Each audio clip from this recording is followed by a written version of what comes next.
mais hande DJ Boz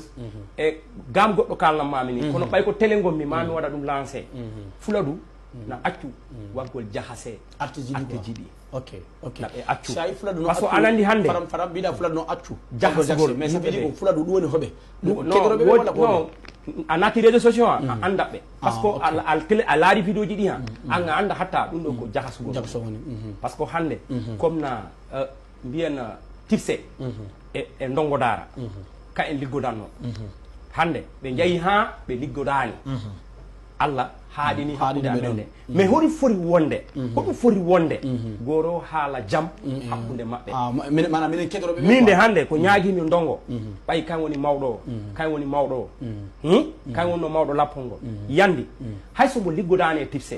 jam na sekkube be jaari ndira be gendindira bibbe be mbatta kala o kala kono haybe cekkani